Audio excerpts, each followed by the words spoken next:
Hello, folks. And that's it. I think last time you said, I'm not going to say it. I'm not going to say that. And we actually, we explained at one point what that was you were saying. Mm-hmm. We had some people this week, because we made some comment about it on our social media, and we actually had some people say that they didn't know what we were saying. Right. And so, just so everybody knows, we were saying, "Here we come, cub," because it's like a bear cub. Like a bear cub. It's in reference to when you go hiking and you're supposed to yell, "Hey, bear!" So the bears will run away and not attack you. And so one of the things that you can say is, "Here we come, cub." Because Logan said it. Well, Logan on was our saying hike. it. Yes. Yeah. And it so was just funny. It was funny. So that's why we were saying that. But no more. Well, part of the reason why, if you guys don't know why we say hello, folks, it is, well, I mean, we live in the South. I mean, that's part of it, folks, and that's what we say to people. Yeah. But our favorite comedian is Nate Bargatze, and that's how he opens up all of his podcasts. He says, "Hello, folks." And so we love him. He's a believer, great guy, clean comedian. But then also they started also at some point saying, "Hey, bear." Right. So they open up every episode with "Hello, folks," and "Hey, bear." But they don't even say it as fun as we do. I mean, we've taken what they started and made it. Did we? Yes. Did we? Because we give them the "Hello, folks." And everybody loved it when you said that. And they were like, "Oh, we didn't hear you say hello, folks." Yeah, because we didn't do it a couple of times. So so it just kind of stuck. So hello, folks. Hello, folks. And we're glad you're here. This is Rusty and Heather Bryant, the Redeemed Marriage Podcast. So if we haven't met before, we don't know you, haven't seen you before, this is who we are and what we do. And we love encouraging marriages. We love helping to restore and give hope to marriages that are broken. And so that's what we are here to do. We do that through podcasts, through marriage coaching, through retreats. And, since the last time we talked, we had our big event, which was super fun. So look, if you see us talking about Cafe Zeno again in the future, sign up for it. It was so much fun. We had people from all over the country and from other countries. Yep. And we did our drawing, and we are going to California. And in case you don't know where we're from, we are not from California. In fact, we've never been to California. We are from Mississippi. Yep. And our youngest son came up and drew it for us, so there would be no question on whether we rigged it or not. And I don't think he could have picked anything further away. It was probably the furthest away from us, and it was not rigged. We put every name in there, and there were a bunch. It was maybe 150 or so little pieces of paper, but he drew it, and we didn't even know where the city, which we won't say all that on the air, but but yeah, so we're hoping to. We've already connected with the couple. We're looking forward to it, and maybe you'll get to see some updates on that here in a few weeks. Yes. All right. We also, we set our retreat dates. Yeah. Yeah. So on the Cafe Zeno, which means little cup of coffee in Portuguese, just come and fellowship with me. And on that call, we set our retreat dates. Everybody who was on that call or had registered for that call got the information about our retreats and the dates and the cost and are you interested form, and those are starting to fill up. Yeah, they're rolling in, but if you're listening, you don't know what in the world we're talking about, on our website, under contact, there is a retreat inquiry form. You can go there, get a little more information. You can see the dates and stuff. But there is obviously this pecking order now. Yeah. So our marriage mentoring group, and then this group that came on our Cafe Zeno and got the first dibs on the dates and stuff. So, but they're going to keep filling up, and I guess we'll just keep finding dates to offer. Right. So, all right. So here we go today. Sorry, we just wanted to catch up on some things. It's been quite a week for us, and you guys may have seen some social media posts where we at least acknowledged and recognized that just a few days ago, at least at the time of this recording, was the anniversary of Heather's confession to infidelity. And that happened in 2011. So it's been 13 years ago, August 23rd, 2011. And when this comes out, it will be August the 26th, which is, yeah, I'm right. You're checking me. You're checking me on those dates, which is actually the day that more of the story came out. Right. Everything was sort of revealed. And then the cool thing was 1 year later, on August the 26th, you got baptized, rebaptized. So we started thinking, and we were like, hey, we need to acknowledge this. And can I just jump in first and say, we tell people all the time that the emotions and these triggers and things that happen, especially leading up to anniversaries, they just are not there. There's hope because they can be different. Yep. And we were busy on our anniversary date, which was great. I mean, I would recommend that to anybody. Yeah. Like, if you think that's going to be some sort of an issue or problem, then make yourself busy so you're not thinking about it. But we were busy that day, and we weren't even in town. And I was working on my computer. Somebody had sent me something. I needed to send a date to them. And I pulled up the calendar, and it was midday. I mean, it was noonish, somewhere around in there. And I pulled up the calendar, and I went, oh man, it's August 23rd. And I had actually thought about it, a couple of weeks before, here and there, leading up to it. And I even thought, it's next Friday, or it's this coming up Friday. But the day hit. And I mean, it was not the first thing that I thought of when I woke up that morning. Right. And people, I think, out there probably are like, there's no way. There's no way, or I want to be there. That's right. And I think that you can. And I even debated, I was like, should I say something? And just to acknowledge to you, like, so thankful where we are. Because it did not, when I thought about it, it didn't change my day at all. And I decided not to because we were with some family and stuff. But within probably 2 to 3 hours, you said something. You were like, oh, y'all know what today is? And you said something to the family we were with and with our family that we were with. And that was kind of it. But I just think, I mean, it's just such a story of God's redemption and how he restores. And it was just, it didn't affect the day. It didn't change the day at all. At least for me, it didn't. Nope, it didn't. And I mean, our family member even said, how are you? How does that make you feel? Like, she dug a little bit.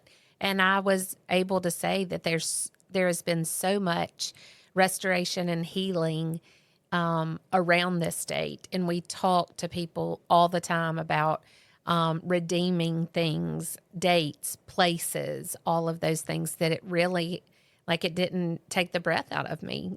She was just like, do you deal with, shame and guilt more on this day? All of those things. And yeah, they come to my mind, but I know what to do with them. And I think that is what I'm learning about life in general. When the enemy attacks using whatever methods he does in your life, in my life, in our listeners' lives, that once you acknowledge it, you see it, you call it for what it is, and then you say, you're not having this, then it is, you are able to deal with those emotions and feelings and triggers so much better. So just knowing that they're coming, knowing that, we even said this weekend sometime, the enemy doesn't try new tricks. Like, he does the same thing over and over. And like, why does this surprise us that this is what he's attacking us with? And so, just knowing, I see ya. And I'm not giving this to you. I'm not giving this day to you. I'm not giving this moment to you. I'm not giving my thoughts to you. I'm going to choose to honor Christ with my thoughts. So, yeah, I mean, it's normal for it to come into your mind. Like we have said so many times on here that thoughts are not a sin. Like when the thought comes in your head, that's not a sin. It's what you do with it. And the enemy would want nothing more than for those thoughts, when they came into our minds, yours at noon, mine at 2, to completely derail us. Well, for those of you that are listening that you've had a betrayal or some sort of trauma in your life, you know that, and in your marriage in particular, you know that this train of thought of when it comes into your mind, it's so easy to just start down the rabbit hole. Right. And like the key is that just like what you said, you just take it captive. And, I have learned to just quit thinking about, because even on that day, like right now, if I try to make myself think about it, I could start down this path of, well, tomorrow is August the 26th. This is us as we're recording. We're recording on August the 25th, so tomorrow's August 26th. And I could go, man, that's the day everything came out. And then I could go, well, man, but, some of it came out on August 23rd. So what was happening during those 3 days? And then I go, oh, wait, but on August the 23rd, that's when the confession happened. But the day before that, nobody knew.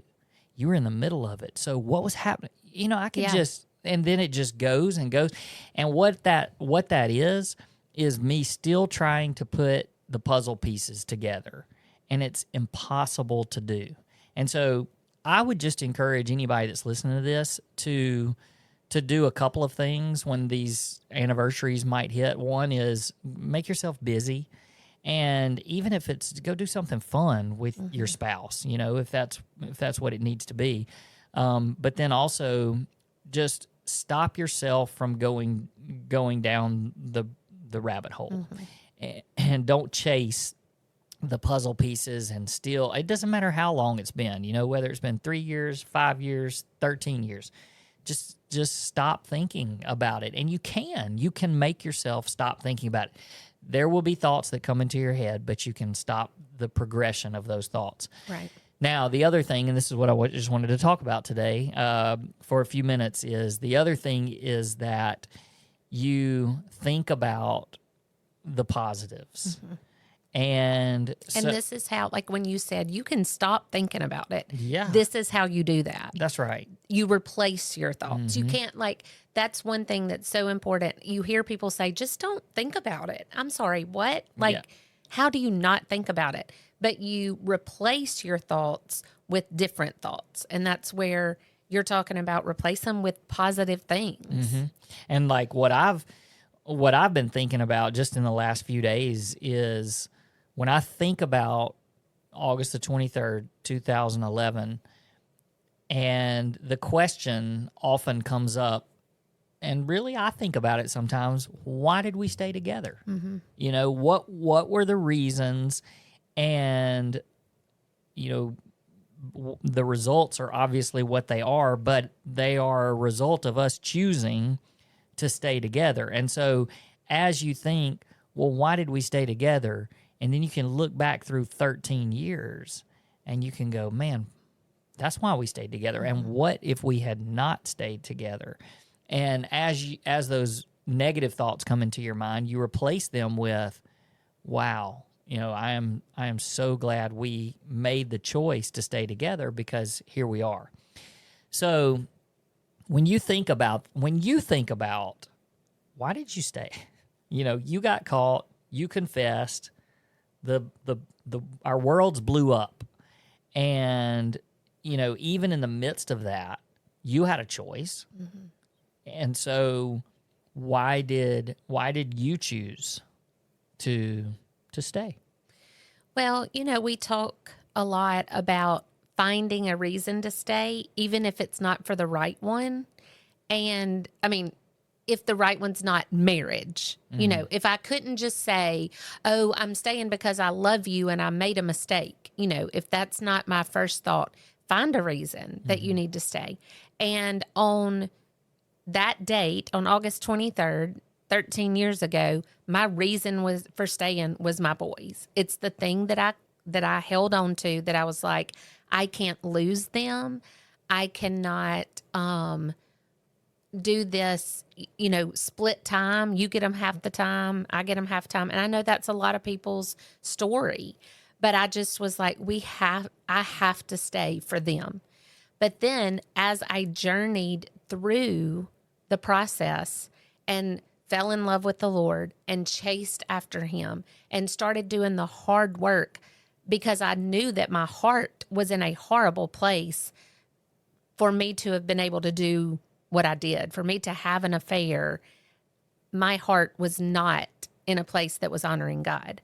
So as I started doing the hard work, then my reasons became different. Then it was, you know, I love you, and I had vowed to love you for the rest of my life, in good times and in bad, in sickness and in health, and for richer, for poor, all of those things. And then it became a choice of honoring the Lord, and that I made a covenant relationship. I'm in a covenant relationship, and I said those words and made a covenant with the Lord that I would choose to do that and honor you for the rest of my days and honor him in my marriage. So my initial choice of why I chose to stay may not have been the best one, but it was a good one because it led me to dig for the real reason of why I should stay. Yeah. I think that mine was probably one of the reasons was the same. You know, there was a lot right at the beginning. I mean, I even got legal counsel, like off the record legal counsel. Right. Sure. You know, that was telling me things to do just in case I needed to fight for the custody of our boys. And so, I mean, 100%, there were lots of thoughts of, you know, getting out of the relationship. And part of that is because I didn't know what you were going to do. Sure. I mean, if you didn't change and repent, and we tell our couples this all the time when we're coaching, is that the person that has failed and has betrayed, they are so much of the catalyst of the success of the marriage and moving forward. And I think that the betrayed, which, I mean, it is definitely warranted, but the pats on the back and the, you know, you're the one that stuck it out and stayed together. And yes, all of that is so true. But the success after staying is really the result of how much the betrayer has changed. And so I didn't know if that was going to happen in your heart. And I knew that biblical grounds of divorce. I mean, and not only that, but just thinking through, you know, the influence and what was going to happen to our kids because of the lifestyle that you were choosing to live at that time. And so I was ready to fight if I needed to fight. But I was also willing to take a step back and see what God was going to do. Right. And so, yes, there was, I mean, I had a phone call to a friend within the first few days, and it was a friend that had grown up in a divorced home. And he actually said to me, he said, "You're not going to hear this from many people and maybe not anybody else." But he said, "Stay together for the kids." Basically he said, "I would encourage you to stay together for the kids." Most people say, don't stay together just for the kids. And I understand that reasoning, especially when there's some abuse. I mean, when there's abuse or anything like that you've got to get out of. You don't stay. Sin. Habitual sin. You don't stay for the kids. But in our situation, you know, that was certainly a reason to stay. It was hearing that from the friend of mine, because he said that his sister was in her 40s and still had effects of coming from a broken family. And look, you guys know we talk about redemption all the time, not just for the marriage, but God redeems those situations as well. And so we know so many families that have been broken and come, have divorce in their story, and God redeems those things. So we are not speaking down on that at all. Right. We're just telling our story. We're just telling our story. That's right. Why we stayed together. I think that's what the title of this is going to be. But yeah, that was definitely a reason.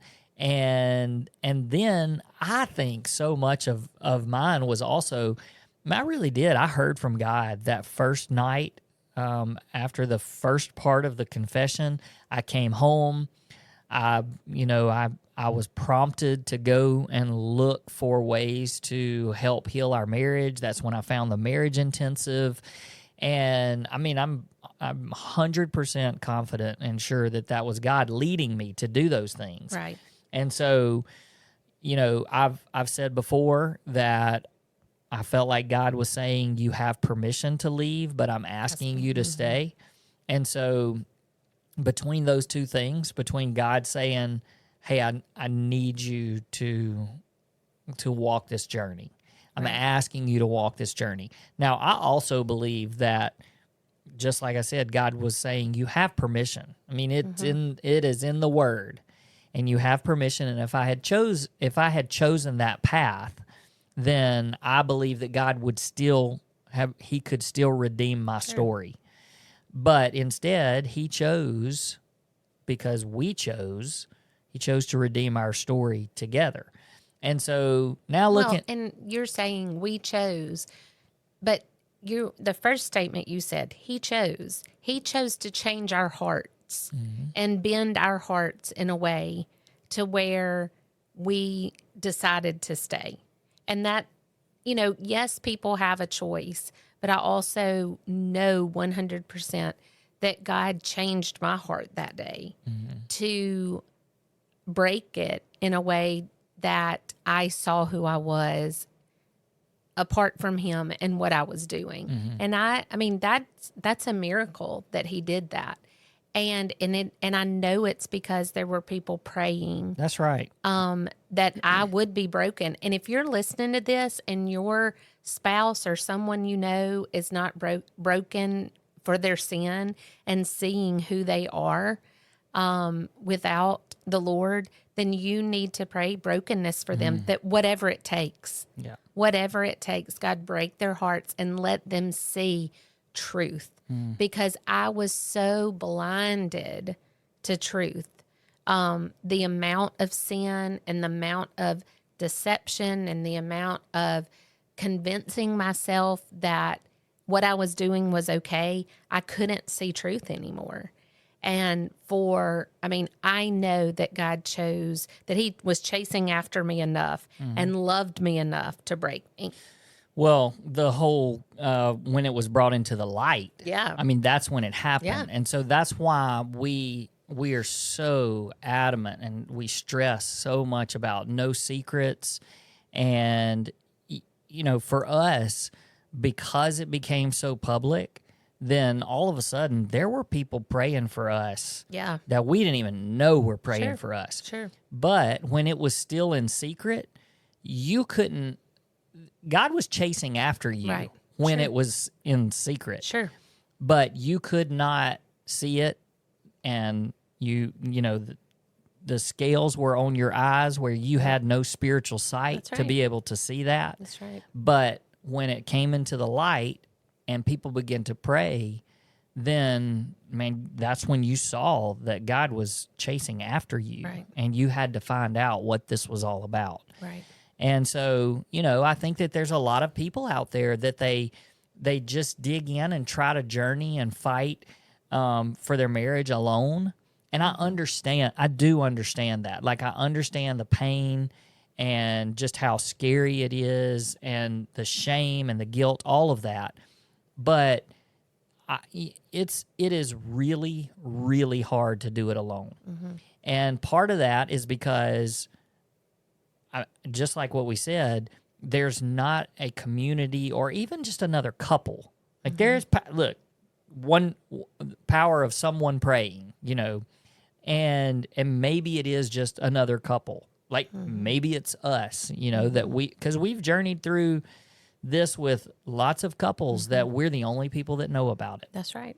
And so, but there's something about bringing it into the light and even just allowing another couple. Nothing magical about our prayers that's different from any other believer, but we understand. And so we do take these couples to the throne.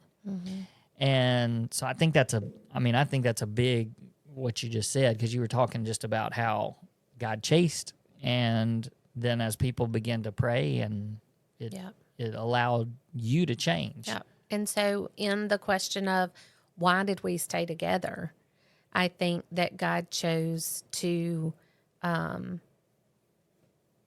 think that he chose to break me in a way that I decided that you were worth fighting for. And he also allowed you to see me as a daughter of his that you could love well and be the hands and feet of Jesus to. And so that was a gift. I mean, he could have, you could have hardened your heart to me and been like, we're done, which there were plenty of people that said for you to do that. But you stayed tender to where God was leading you and not where the world was leading you. And so I know, and the ultimate answer to why did we stay together is because God had that as part of our story, and we both sought him in the answer for that. And now I think about what we've done just even over the last weekend. Yeah.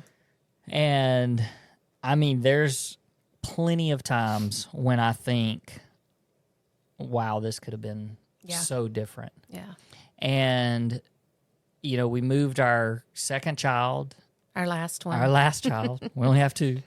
We moved our second child into college, and we were together. And there were people in close proximity to us that were not together. And the awkwardness and the pain of moving a child in and the mom and dad are not together, that's just real. I mean, it's a reality. Yeah. And I'm sure it was all over that campus. Yes, absolutely. And so, for us to be able to go, the blessing of our child having us with him as he was moving in and taking this huge step in life of moving out of the house and moving into the dorm. And, how different that could have been. But it's not just that. You think about all along the journey and the things that have happened that would not have happened if we had made other decisions. Well, and I think about walking into this home without either child, and I am definitely not going to cry again. I've got my makeup right, but I've pretty much been a mess today. But walking into our home, we walked in together, and that's a whole nother topic about preparing for being second honeymooners. But didn't we do that last week? Yeah. Okay. Yeah. Go back. Kind of. We talked about it on and off. Go back to last week. But what I was going to say is that would have been different. Oh yeah. That, we walk in just to an empty home, or, it just completely to not have each other. Right. Because this has been hard. Sure. It's hard. And so I can't imagine doing it without you. Yeah. And so just that would have been completely different. And, what I want, and then we came home to a great, great, great text message from one of our people that we've journeyed with. That's right. And read that. That made me cry again because their daughter got baptized today, decided she wanted to be baptized today, made a profession of faith to follow Jesus. And I just looked at their picture of their 4 family together, after infidelity and just sobbed. Yep. Because I was like, they chose to stay together. Mm-hmm. And they're standing at the front of their church watching their daughter be baptized. Mm. And both of them are there and supportive of them. That's why we do what we do. And those are stories that can happen when you choose to stay together and you choose to honor God with your relationship. Yeah, and today when we were talking about this and this subject, like that was one of the examples in the story that, you know, couples that have made the hard decision to fight for their marriage like that, then they have the blessing of what you just described in this picture of the four of them being together. Yeah. And it could have been so different. Yeah. And so there's obviously been milestones like that all along the way for us. And so, you know, the answer to the question of why did we stay together? Well, there's a lot of them. I mean, there's a lot of them, but I even think about just the whole plan that God had of this. I mean, we're in a room that we meet with couples, and we literally sat right over there and had, you know, couples from all over the world that were on a call with us so that we could encourage them through our story. And 13 years ago today, I mean, who would have thought that was going to be part of the plan? Right. We didn't even know if we were going to live in the same house ever again. Right.